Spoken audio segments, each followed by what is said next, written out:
Hey everyone, and welcome back to Citywide Blackout, your home for the best creators from around the world. I'm your host, Max Bowen. And for this episode, folks, we're going to be talking about a very simple quality, but one which is very complex, and that is leadership. What makes a good leader? Is it their charisma? Is it their ability to capture people's attention? Is it wonderful hair? These things all matter, I suppose, but the biggest thing is training. It's all about the education that goes into making the next generation of leaders, and my next guest is talking all about that. Author Jonathan Kroll with his new book, Preparing Leadership Educators. Jonathan, welcome to the show. It's good to have you here.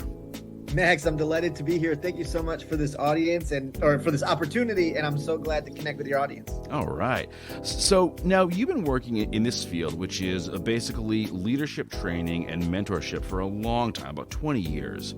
I'm curious as to what made you think one day, I think it's time to write a book about this. The book came from leadership training and a certification program that I was operating in Nicaragua. I founded a nonprofit organization after I earned my doctorate in leadership to provide intentional leadership training programs in Nicaragua. And as the second poorest country in the hemisphere, there's limited infrastructure generally and certainly in the leadership landscape. And so a lot of books are either leadership books are not published or printed in Spanish or translated into Spanish aside from the pop culture stuff.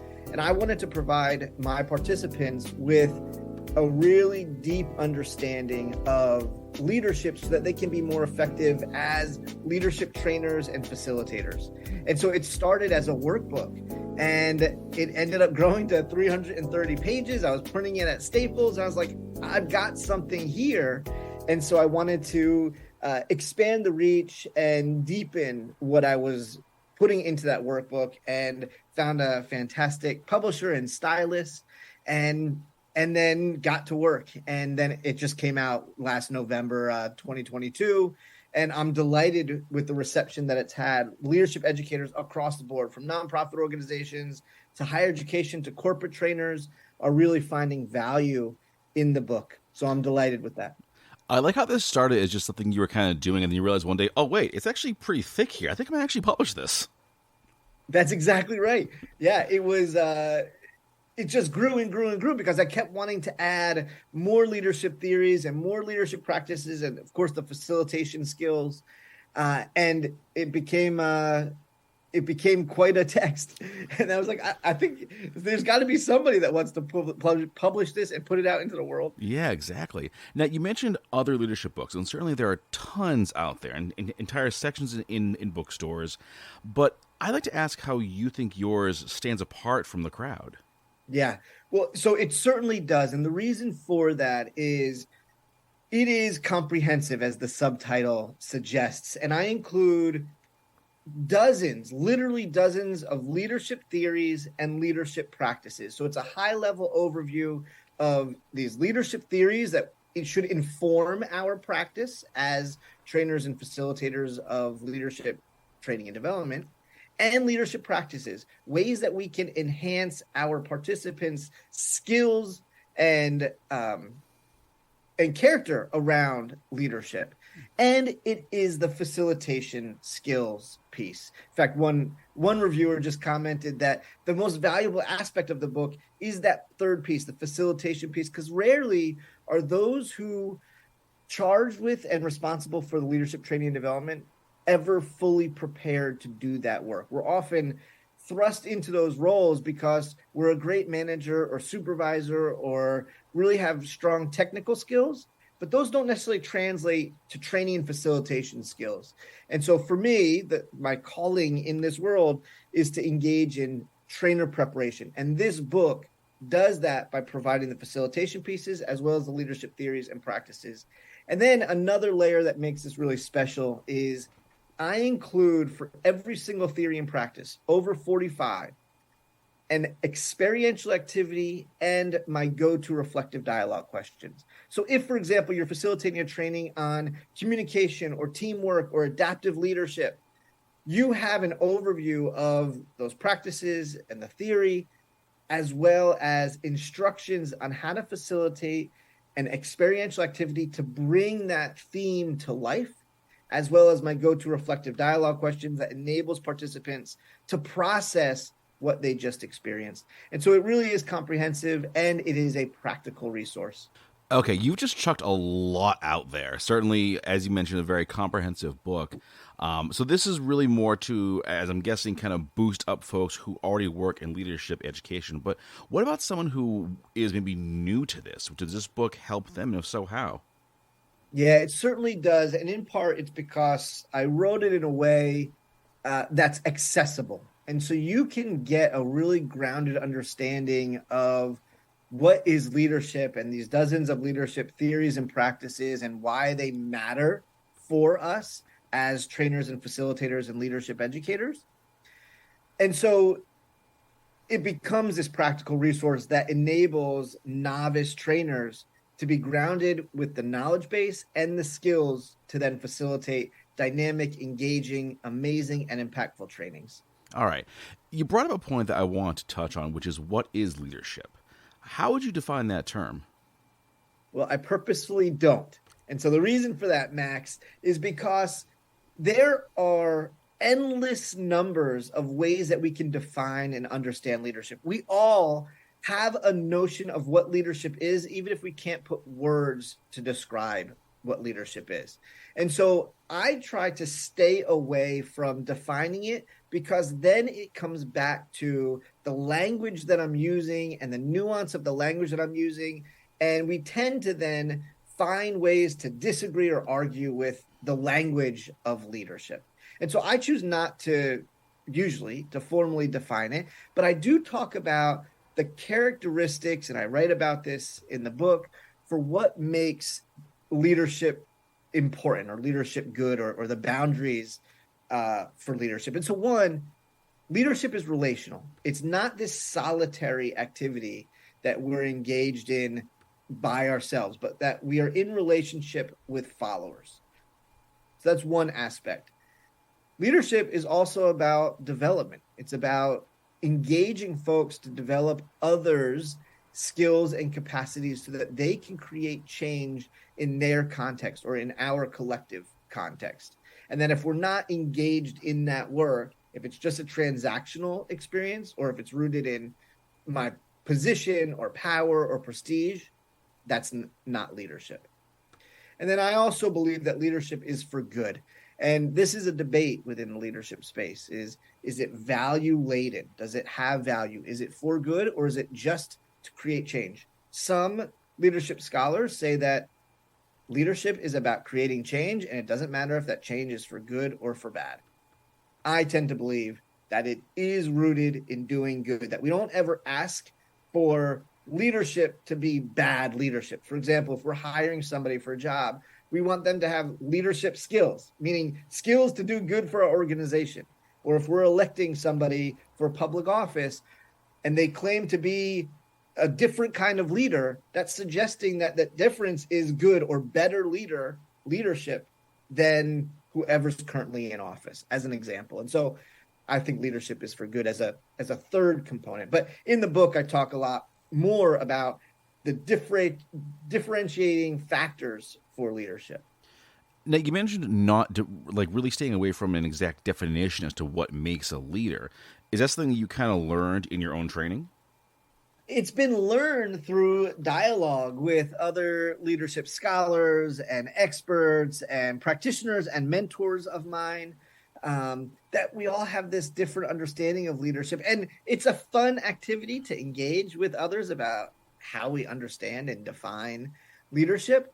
But in public spaces like this, or even in my book, I don't want to harp on what I define leadership as, because then folks tend to not think for themselves about what it means for them.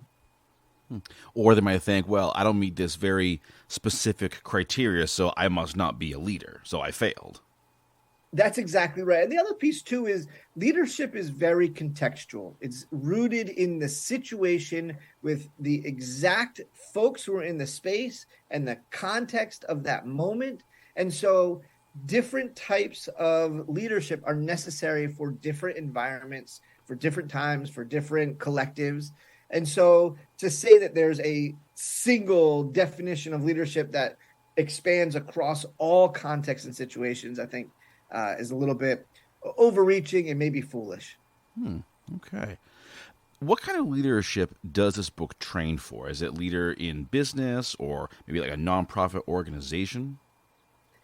It's really across industries that I wrote preparing leadership educators as an opportunity to engage folks who facilitate the leadership training and development of others, who provide leadership training for others. And so it happens to be great for university administrators, which is part of my professional background. It's great for nonprofit leaders, which is also part of my professional background. And it's also tremendous for corporate trainers. I put in my book that two other authors, Bolton and Bolton, said that there's 1 million first-time trainers every year, that there's 1 million people in the corporate environment who are facilitating trainings for the first time every single year. And often they are ill-prepared to do that work. And so this book is also for them. I want to ask a little bit more about your own background, how you kind of got into working in leadership training, because I don't think it's the kind of thing most people think about as a possible career when they're in high school or college. That's exactly right. So I was involved in high school and college in lots of student activities and student leadership roles, clubs and organizations, and an undergraduate orientation director, and sort of did all of the things. And then I went to get a master's in university administration, and that was at Miami University in Ohio.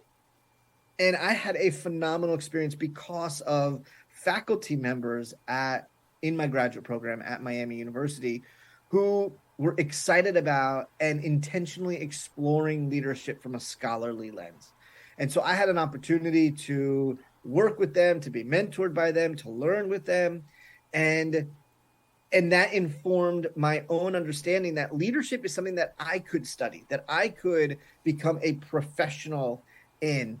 And then after that experience, I went to Nicaragua for 6 months as an English language teacher and ended up facilitating leadership trainings there and then because of my interest in it and also the thirst that lots of young people had, university students in particular, for leadership development. This was something that was really quite unheard of for young people. And so I started facilitating trainings, and it just grew and grew and grew and expanded. And I kept going back every single year to facilitate leadership trainings, honing my practice until 2015 when I earned my doctorate, and then wanted to increase the impact of what I started and felt like a nonprofit organization was the best way to do that.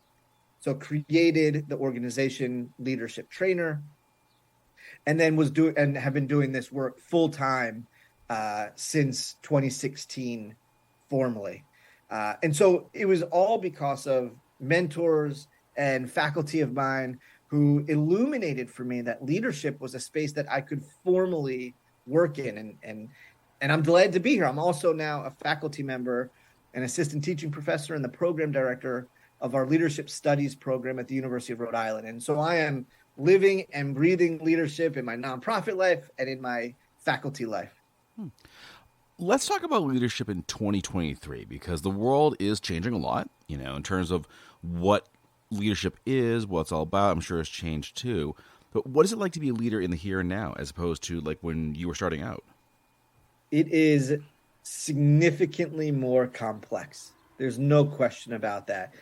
And I would say one of the original theories is the trait approach to leadership. And it suggested that there are innate characteristics, and you were sort of mentioning some at the very intro, right? And I think you mentioned good hair, but our attractiveness was noted as an important innate leadership quality. And it's actually not surprising that some research has been done that highlights good-looking people are identified more as leaders than not good-looking people, right? And so that is sort of rooted in our consciousness, unfortunately. Similarly, we often understand leadership because of how we're conditioned growing up, that it is about power, position, and prestige. And that leads to a notion of leadership rooted in personal reward. What's in it for me? In 2023, we need to change that understanding, that lens, to be more about the authentic personhood. Who am I? What are my values? What is my vision? How can I create good work, worthy work in the world? And the purpose for leading. What can I do right now that's going to meet the needs of my organization or community? And so we need to change our fundamental notion of leadership because of the complex world and environment and organizations that we live and operate within. Okay. What are some of the things that you feel like leaders don't need to have anymore that maybe were really pushed a lot back in the day? I would say we don't spend enough time in reflection. That especially in our sort of U.S. culture, we are on a go pace, and we don't spend enough time thinking about what impact we're having and the options that exist for us to move forward in our leadership capacities. And so I think it's important for us to oscillate between reflection and action, and not just be in that action space. I facilitated an activity where, for a group of folks, especially in a virtual environment, I have them work through the alphabet, each person saying a different letter of the alphabet. And there's 4 rules, there's 4 stipulations for the activity. But the important point that I want to make with this is, whenever I host this, the participants, instead of creating a plan on how they might accomplish a task, just start by having people shouting out letters of the alphabet. And it creates chaos. And then it creates frustration. And then it opens the door for them to pause and to breathe and to be quiet and still and reflective before acting. And so we need to incorporate that reflection more into our leadership practice. So you kind of create some chaos to then create some calmness. That's exactly right. Wow. All right. You mentioned the go mentality. I mean, of course, especially in the U.S., we have that grinder culture where it's like work yourself to death. But it sounds like that needs to go from your perspective. It doesn't need to necessarily go, Max, but we do need to incorporate more reflection, quiet, stillness, purposeful pauses into our life. And by doing that, we can still go hard, and we should, but it's also about going purposefully and going in a direction that makes sense, so that we don't have to backtrack and work through more challenges and more obstacles because of our mindless approach to these leadership opportunities. So not just grinding for the sake of grinding, but having a direction and a goal in mind. That's exactly right. Okay. How about leadership in the U.S. versus other countries? I'm sure you've had a lot of experience with this. How does it differ? Well, it does. We're very individualistic in this country, and there are places around the globe, Asia in particular, if we want to generalize, that is much more communal and look for collective decision-making rather than sort of the individualistic, rugged, individualistic perspective of Americans when leading. And so that's one sort of broad statement. I will say there's an incredible study. It's called the GLOBE study, GLOBE, and it looks at leadership across almost the 7 continents. I mean, across cultures far and wide across the globe. And it is an exploration of how people in different cultures and different countries understand and express leadership. And so for your listeners, Max, I would suggest folks take a look at the GLOBE study to see how leadership is compared across countries and cultures. Yeah, I've definitely seen that too, just in general, like with my work, that, yeah, like in the U.S., we're all about like doing our best for ourselves, to advance our own careers. But in other countries, it's more about, okay, what can you do to contribute to the company's success as a whole, and not necessarily focused on climbing up that ladder. Yes. Does that? So it sounds like that breeds two very different kinds of leaders. Those two different mentalities. That's exactly right, and that's why it's important for all leaders, and certainly leadership trainers and facilitators, to have cultural humility. And that's one of the sections of the book. That's one of the leadership practices cultural humility, where we can then engage effectively with diverse individuals from across the globe in ways that are meaningful and developmental. I want to talk about diversity next because certainly I think things are becoming a lot more diverse these days. How does your book tackle that? So, a few ways. One is in preparing leadership educators, I talk about the deep importance for us to engage in our own identity exploration and development. That as leadership trainers and facilitators, we have got to understand who we are and be able to show up authentically in our training spaces so that we can engage with the diverse audiences in our trainings. And part of that is about creating welcoming, engaging, safe, courageous spaces for all participants to feel like they can contribute and so that they can, across our diversity, access the training message and material, internalize that learning, and then be positioned to apply that learning to their practice. So that's one thing, is we've got to focus on our own identity exploration and development. And as a side note, I want to just also share my nonprofit's flagship program is the Leadership Trainer Certification Program. And with that, we've got 3 core threads that are woven throughout the whole experience. One of them is on identity exploration and development. And so if folks are really interested in gaining the knowledge and having the skills to facilitate amazing, impactful trainings, then the certification program is certainly for you. And one of the things that we focus on is that identity piece. I also, in the book, talk about cultural humility, and I talk about the importance of culturally relevant leadership learning as one of the leadership themes or leadership theories. And so woven throughout the book are opportunities for us to explore different concepts related to equity and inclusion and identity. I like that notion of really knowing your own identity first, because I feel like if you don't know who you are, how can you really explore the identities of the folks you're working with? Now, of course, the other side of being a leader is sometimes you've got to let someone go. You've got to, drop someone out because they aren't working out for whatever reason. Does the book tackle this topic too? It does not. And so it's really designed for folks who facilitate trainings rather than serving in a leadership role, a leadership position, and the nuances with different aspects of that.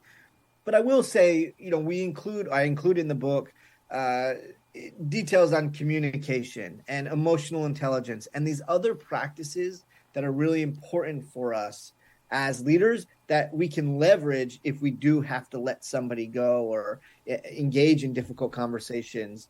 But I don't lay out for folks in the book, this is had the best practices for terminating an employee or something like that. I getcha. Okay, Jonathan. So one thing I'm curious about, is this book just a one-off, or do you think there's more down the road? There's certainly more down the road, maybe a second edition or a third edition. I'm already thinking about ways to enhance it. I'd also love to build off of this a workbook for folks to make it even more practical, another resource for folks where they can sketch notes around their next training and what the learning objectives might be, which is one of the things I talk about in preparing leadership educators. And so to give folks an actual book for writing in their plans and preparations for their next training connected to the material that I offer in this text.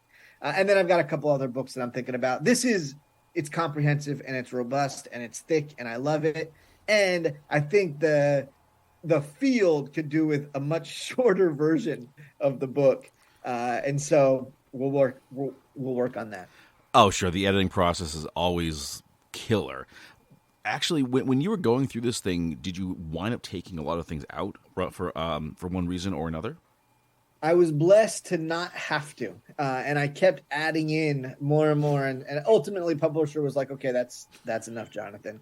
But I really wanted to make this a valuable resource for folks from different lenses and different contexts, but who facilitate the training and development of others. And so I was grateful that I could include so many theories and practices that we can utilize to inform our trainings. And then, of course, all of the facilitation pieces, our training story methodology, so how to craft a 5-part dynamic and engaging, amazing, impactful training, our best practices around facilitation, whether that's our presence or communicating effectively.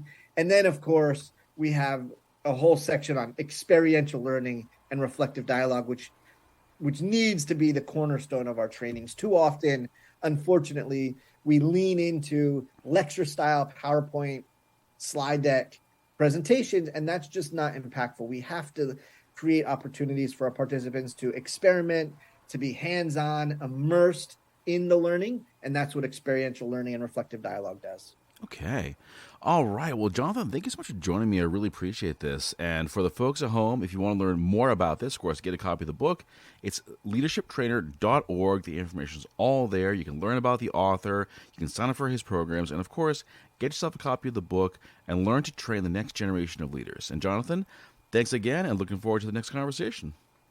Max, thank you so much. Really appreciate this opportunity.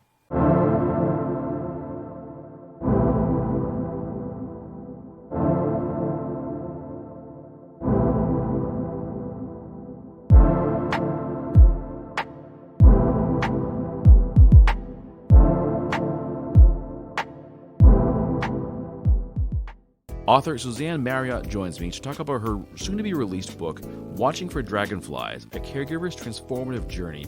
Suzanne, welcome to the show. It's great to have you here. Well, thank you very much. It's lovely to be here. All right. So we're definitely going to, of course, dive into the writing of the book, but I want to talk a little bit more about your experience as a caregiver. Now, as I understand it, you began taking care of your husband after he was diagnosed with multiple sclerosis. How did this all come to be? How did you wind up being his caregiver?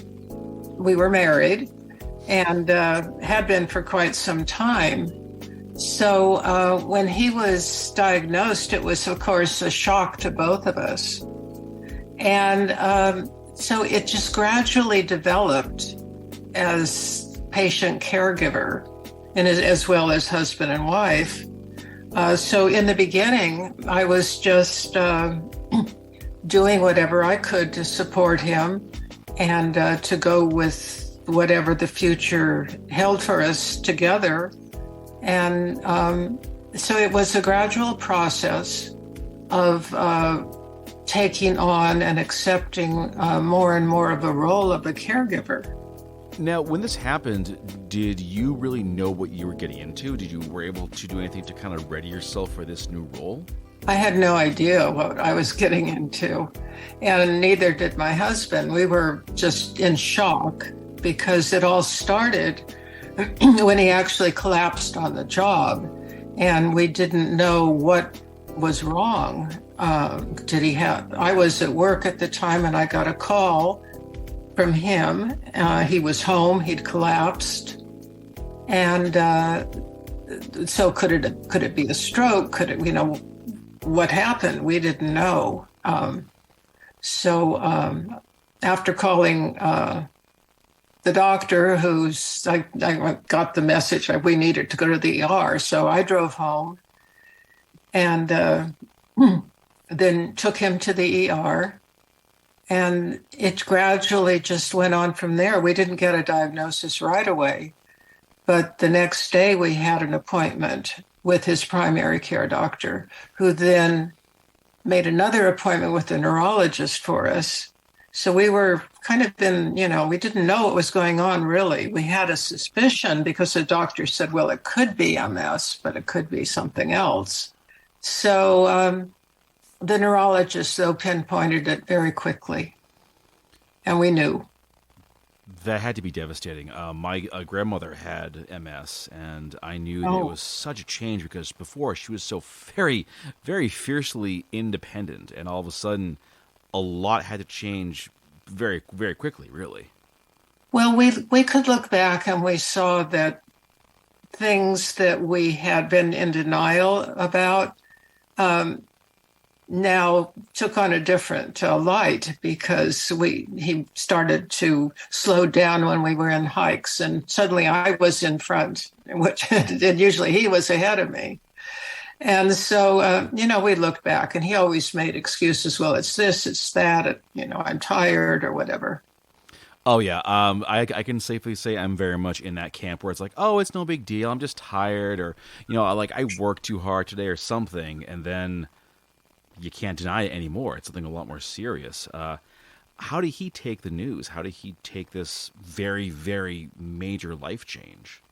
Well, I remember when he was lying on the gurney in the room, in the ER room, it became obvious that something serious was going on. And he just said, I'll take whatever they have to throw at me or something like that. He just did this stoic thing. And he reminded me of his father, who he didn't get along with. But he just decided to armor himself at that point. He is a far stronger man than I can tell you that. I would not be doing as well as that. I would be falling apart completely. Well, because he wasn't, I wasn't. Oh, wow. Because I couldn't. Yeah. Okay. Yeah. Okay. And again, we didn't know. We didn't know how serious this was yet, but we were getting intimations of pretty serious. Okay. I'd like to talk a bit about the early days as his caregiver. What was your role exactly? What did you have to do for him? First of all, I'm the kind of person who likes to know what's going on. So I did a lot of research, and we reached out to the MS Society. And at that point, they did a lot of programs for people with MS. I think right now they're more into research and development, but we got information. We read about it. We went to a kind of a newcomers little get-together that MS put on, and there was a doctor there and other people who informed us about the disease. So gradually we began to learn about what it was we were facing.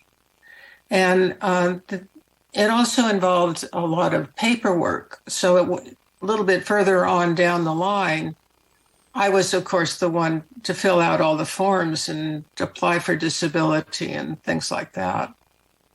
Wow. But it sounds like you had a fair amount of support going into this. The MS Society was wonderful, and we both ended up in support groups.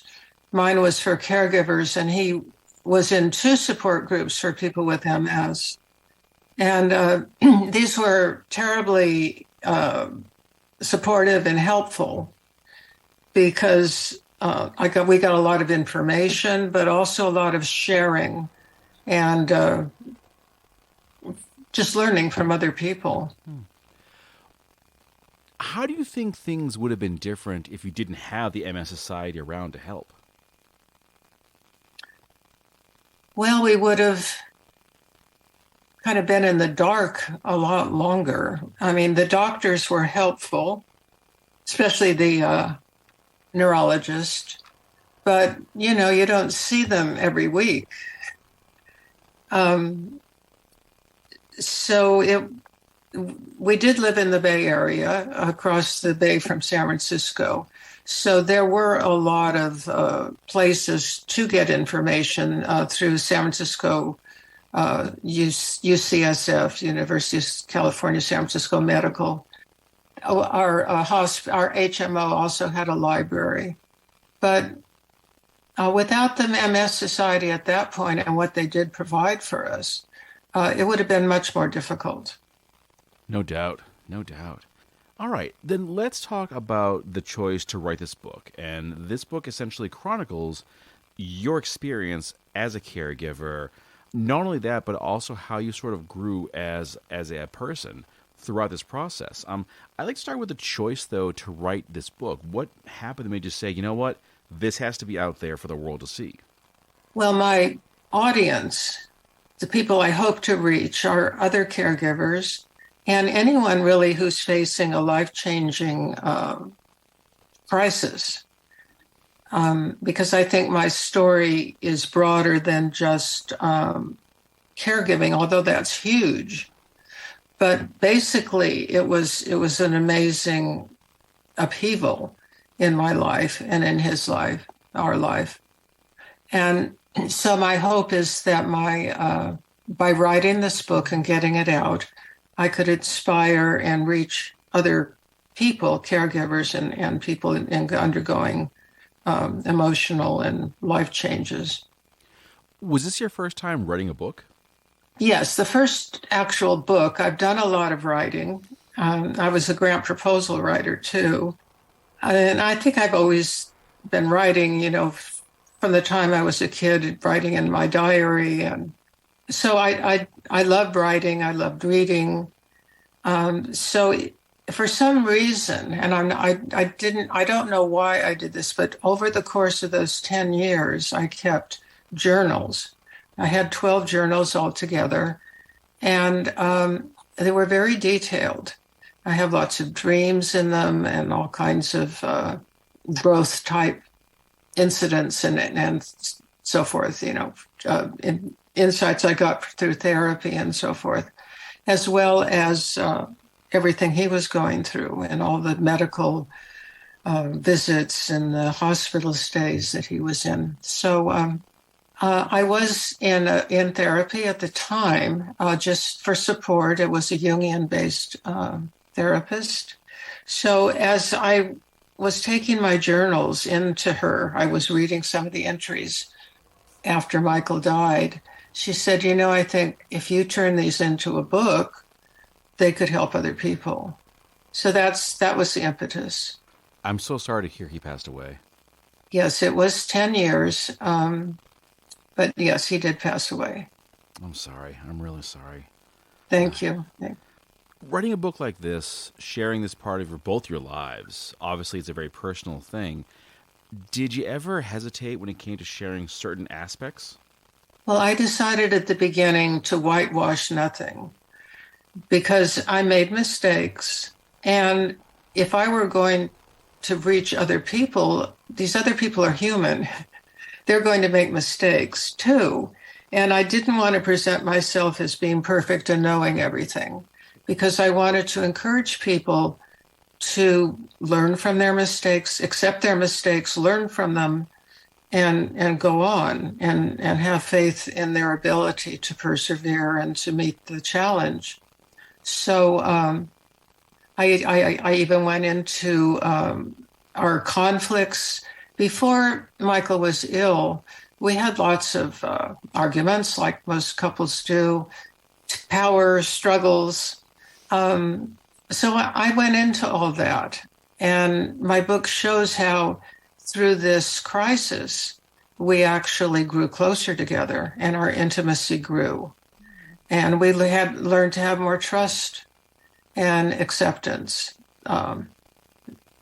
So I just wanted to present a full picture, not an idealized picture. I see. Were there parts where you thought to yourself, should I do this? Do you ever have that kind of should I or shouldn't I discussion with yourself? I did. And Michael had 3 stepdaughters who lived with us most of their growing up. And so around that, they didn't want to be exposed. So, I did many revisions, and some had some things that I decided later, mostly that concerned the children that were grown up then, that I just decided would not be important for the story that I was trying to tell and might be detrimental to them and their privacy.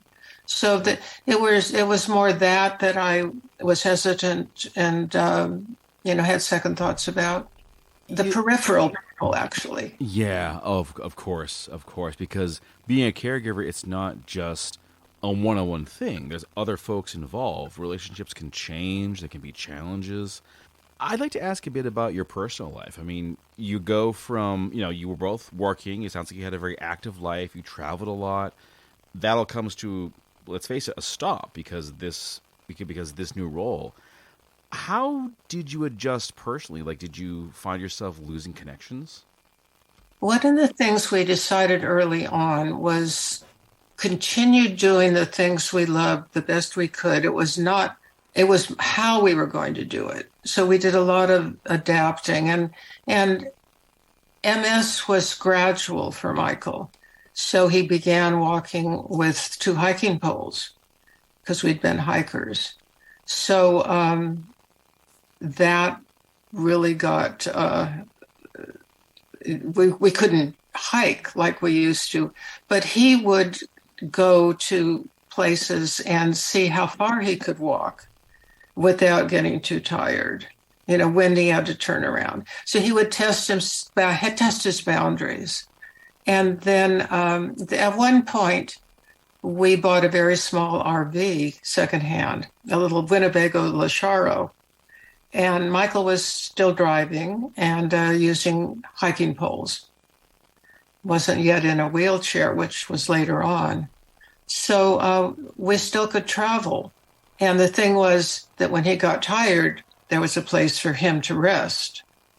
And I could go off maybe for a little while he was resting.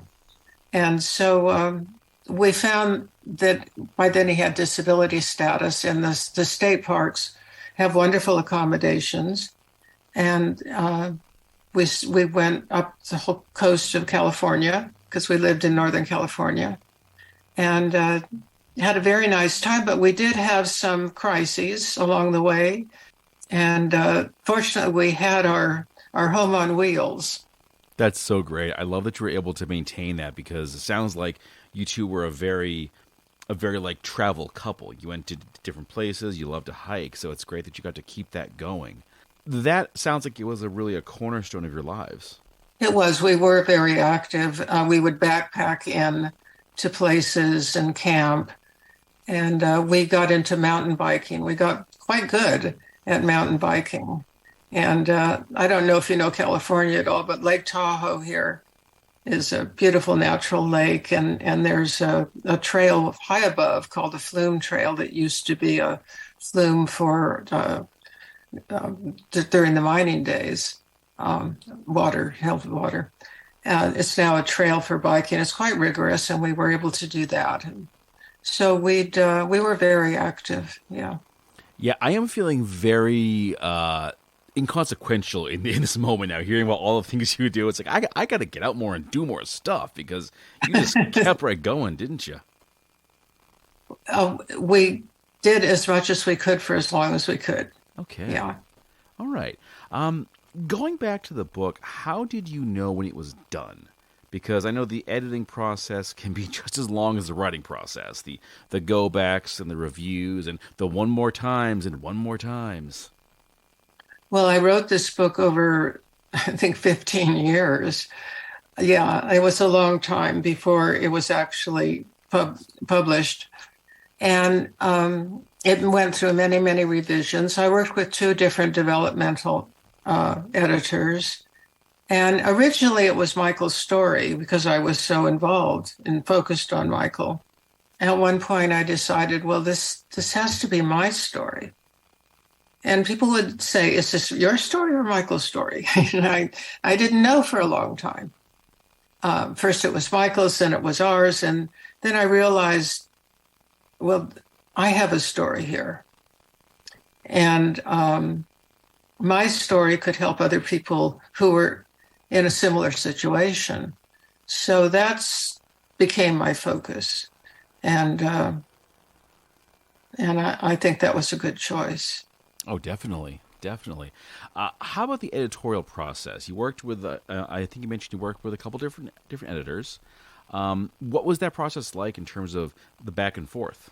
Well, it was with both of the editors I worked with. It was all through email, track changes on Word, and it was great. Actually, I loved it because I could see things through fresh eyes, get new ideas, see what kind of things needed to be tightened up, like the chronology, detailed things. The original version of the book versus the final version, are they completely different? I think so, because as I said, I was focused on Michael's story. It's not that Michael's story isn't in there. It definitely is. But but my story is the primary story.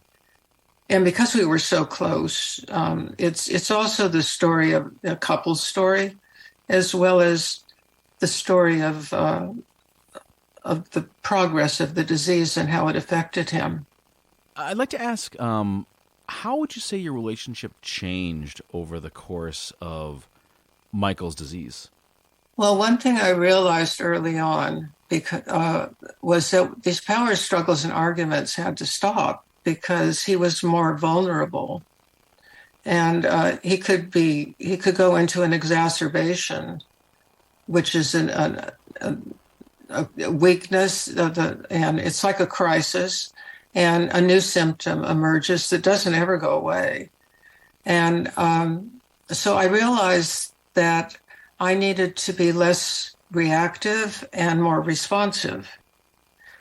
I needed to respond appropriately when things happened, rather than reacting impulsively from old patterns. And so I made a deliberate effort in this respect. And because I made the change, and because Michael knew he needed me in a new way, he also changed. And actually our intimacy grew and our trust in each other grew over that time, over those 10 years. I just know that this can be a real challenging time. It's great that you two were able to get closer because of it. What would you say your book has to teach people who are going through the same situation? Well, for the caregiver, to take things one day at a time, really, but to be prepared, and for things to get worse, because they will, and to have support, and not try to do it all on your own. Now, I mentioned Michael's children. They did help. They were very helpful, but they weren't there all the time because they had their own lives. So I would encourage other caregivers to look for help and support. And at one point, I did hire someone who would come in because it became too difficult, especially when Michael was in a wheelchair. He needed help with dressing, bathing, everything. So, and I was working full time. So she would come in the mornings and get him dressed and get him bathed, dressed, and all those things. So it was well worth it. Unfortunately, we could afford to do that. All right, I want to ask about the title, because this is a very wonderful title. I really like it. But what's the significance of Dragonflies to the story?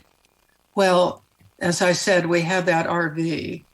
When Michael was using his hiking poles to get around, he had two, and he was very much dependent upon them. And we were on the Eel River. We were camped at a campground on the Eel River. And we went down to the river, and I found a very gentle trail down there. And there was this one time when we were down there, and it was a very gentle current there in a fairly shallow area. And I was practicing swimming against the current and then letting the current carry me back. And I was going just this little area. And I noticed Michael was on the other side of the river. It wasn't a huge river at that point, and it was shallow. And he had walked across without his hiking poles, because with MS, if you're chilled, you have more function. And the water was cool enough that he found he could walk in the water to the other side, to the other bank. And I noticed that he was standing there looking at something. And I went over and I said, "What are you doing?" And he said, "I'm watching the dragonflies." And they were flitting about among the reeds, and the sun was catching their, glinting off the wings in this iridescent color. It was like a light show of dragonflies. So he was just transfixed, and we just stood there together for a while watching. And those dragonflies became a symbol for him, a symbol of a time he was strong, he could walk. It was inspirational for him. And so he, after that, they would buy little dragonfly, anything with dragonflies on, he would buy. He had a little dragonfly pin he put on his hat, and they just became very important for him. And I took that after he did pass away, that symbol, I took it on as mine for strength and hope for the future and all that. That's wonderful. It really is wonderful. Now, as at the time of this recording, your book is about a couple weeks away from being released, and this is being done through She Writes Press, and we've mentioned a number of times in past interviews. Definitely worth checking out. I have a two-part question for you. How did you come to work with She Writes Press? And also, how are you getting set for release day? Where I live, I belong to a writing group. I had heard in one presentation that someone made for our group about She Writes Press.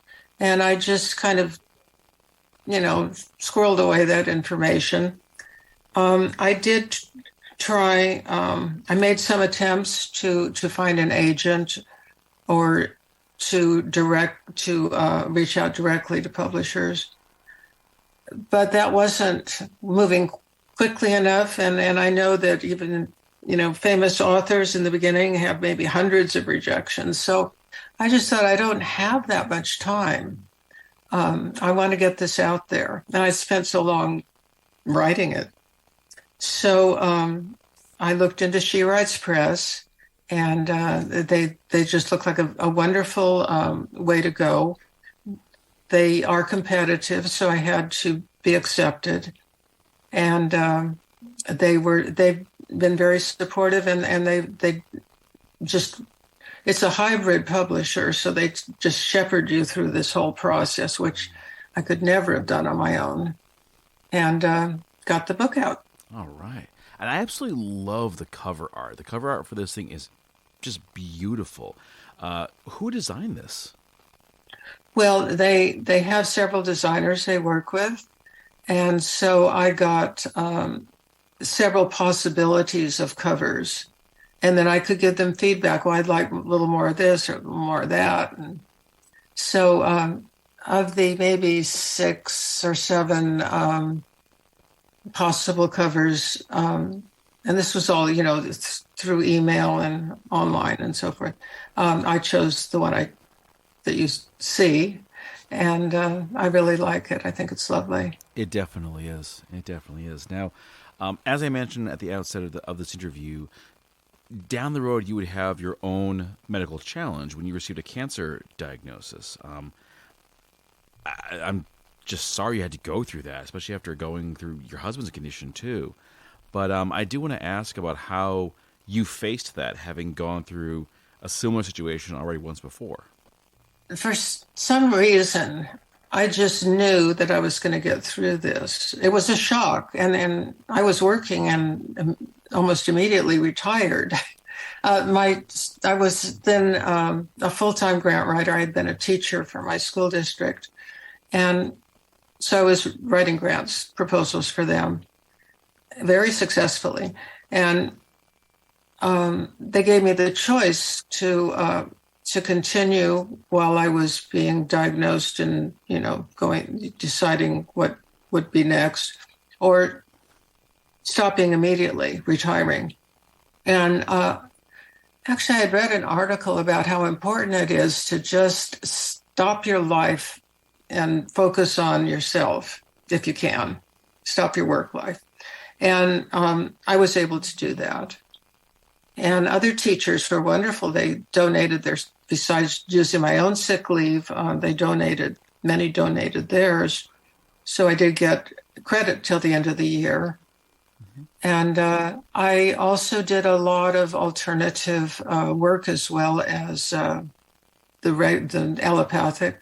I had a wonderful surgeon, but I did guided meditations. I did read Simonton, and there's a man named Simonton. He's since deceased, but his program is still continuing, and with wonderful work with so-called terminal cancer patients whose life has been extended. I read his books.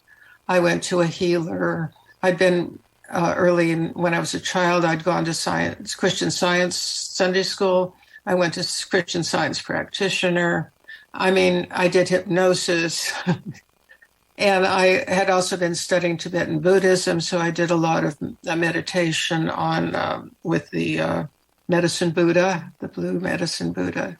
So I just did about everything I could think of to foster my own healing. It worked. I'm glad to hear that. I'm very glad. Yeah, it sounds like you went through a lot of different kinds of treatments, not just the more straightforward approach. Why take this approach, and how would you say it helped you?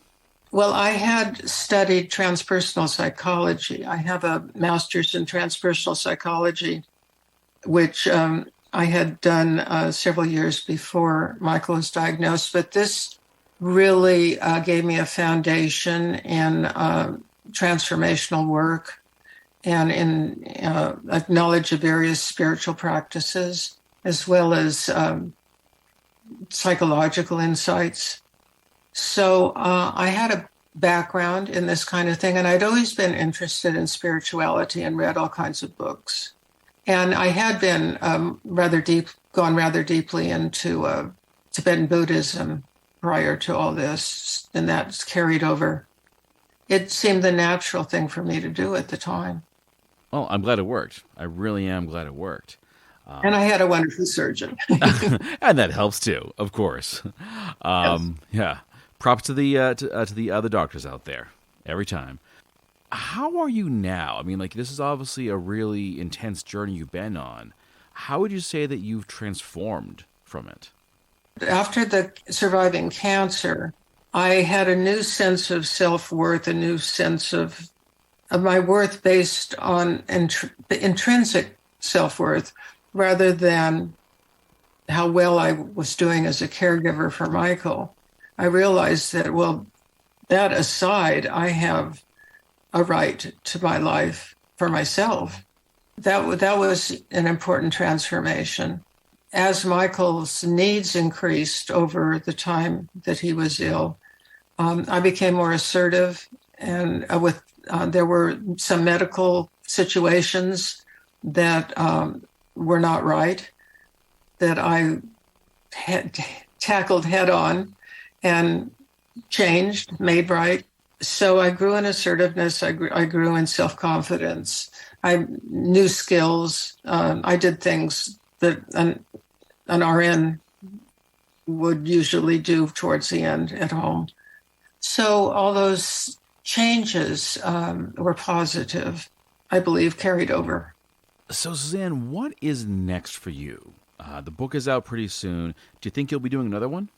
Well, I will continue to write. Right now, I've been doing a lot of guest blogs and articles, as well as interviews, and so I'm doing a lot more writing, actually, but more in the genre of for periodicals or online.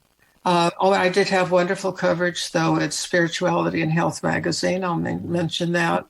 There's all my whole first chapters in the May-June issue. It's under the title Relationships. So I will continue writing. I don't know if I'll do another book, but I'll probably always be writing. Yeah. Well, given the feedback here, I'm actually looking at your website, and you've gotten tremendous response from a lot of different people who I'm sure are leaders in their respective fields. I'm curious how that impacts you, seeing all these accolades coming in. Oh, it's wonderful. And I did reach out to all those people, and I was just so grateful for the support I received. And one of them, Judith Fine, who is a well-known travel writer and blogger. She blogs for Psychology Today.